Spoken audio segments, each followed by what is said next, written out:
The whole idea of Pacific Health Plus, and the reason why it was plus, was to add a whole lot of other services other than just going to see your doctor or your nurse and get an injection or a flu jab. So it's a whole range. We know that health services are integrated and that we want to provide all of those services at the front end. We know that to help Pacific populations, we need to be more preventative in our orientation and to get our health services in early rather than when they have to come to us at the other end.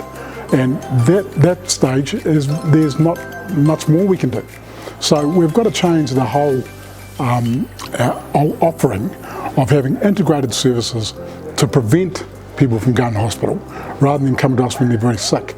Given the fact that we know that Pacific have the highest number of underlying conditions, for us to be effective, we've got to attack all of those conditions way in advance. The purpose of Pacific Health Plus is to provide what's called a spine to be able to deliver the expanded number of services. So we want expansion of these services to provide a one-stop shop. And for that to happen, you need the infrastructure. So this building here represents our desire to have the best facility. But I think the infrastructure thing is very important because currently the funding model doesn't fund capital works.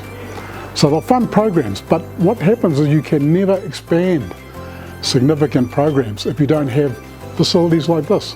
Whereas we're putting in we want to have renal services in here, we want to have, we've got physiotherapists, we want to have podiatrists, we want to have dentists, we want to have the full range of services so that we can get the young kids in here and giving them the appropriate treatments early.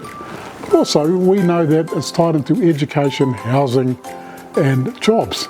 So part of our thing is having an integrated approach. So we have housing development in Porirua, we have the health practices, we own a private school with an increasing number of Pacific students there.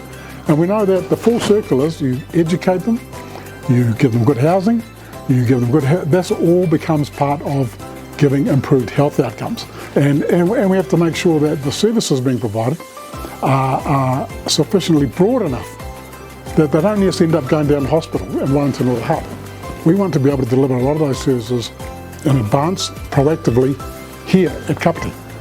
Pacific Futures have been an integral part of our journey as a health service. When we picked it up, the service was struggling. And what we got from Pacific Futures was an immediate change to some of the services being offered. They were quick to respond and they understood the Pacific needs were immediate. They gave us the ability to actually grow, and they recognise that the Pacific health statistics need to be immediately addressed. They can't wait for bureaucracy, and it's a high trust model.